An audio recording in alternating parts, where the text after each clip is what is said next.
코로나 사태 이후 영유아들의 언어 발달 치료 수요가 급증하면서 보험료 청구가 크게 늘어나자 보험사들이 관련 심사를 대폭 강화했습니다.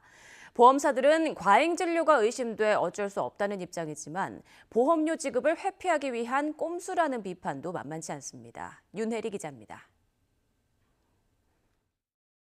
두 아들을 키우는 30대 아빠 장모 씨는 올해로 6살인 첫째 아들과 4년째 언어치료 수업을 다니고 있습니다. 또래보다 2년 정도 말이 느렸던 아들은 꾸준히 수업을 들으면서 상태가 눈에 띄게 호전됐습니다. 시간이 이제 지나니까 약 한 1년 정도 뒤처지는 걸로 좀 판단이 됐고요.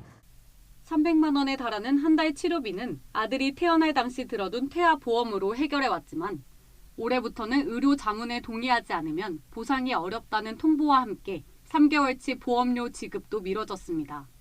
어떤 근거로 하는지에 대해서 물어봤을 때 명확히 답변을 해주지 않더라고요. 섣불리 심사를 했을 때 보험금 지급이 어려운 F코드를 받게 되면 그냥 그걸로 끝이게 되거든요.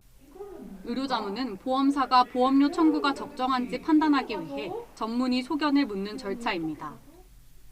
보험사가 지정한 병원 전문의가 진료 기록 등을 보고 환자 상태를 판단하는데 행동장애 소견이 나오면 치료가 어렵다고 보고 관련 비용을 지급하지 않습니다. 보험사 측은 코로나19로 언어 발달 치료 수요가 늘어나면서 일부 병원에서 과잉 진료를 받은 뒤 보험료를 청구하는 경우가 있어 심사 기준을 강화했다고 설명했습니다. 실제로 지난 2019년 2만 1천여 건이었던 보험금 지급 건수는 지난해 4만 6천여 건으로 2배 넘게 늘었습니다.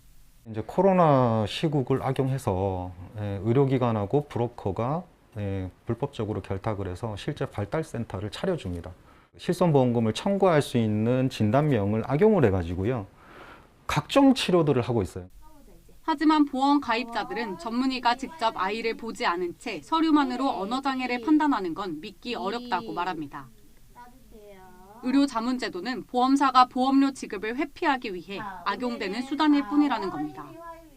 아이들의 상태를 눈으로 확인하지 않은 의사들한테 정말 짜집기식으로 자문을 받아서 이렇게 부모들 가슴에 멍들게 하는 행동은 멈춰야 한다고 생각을 합니다. 전문가들도 통상 아이의 상태를 직접 보지 않고 정확한 진단을 내리긴 어렵다고 말합니다. 환자가 나타나서 환자가 제대로 된 임상심리 검사를 받고 의사의 그 소견을 제대로 받고 진단서를 써야 그게 법적으로 효력이 있는 거죠.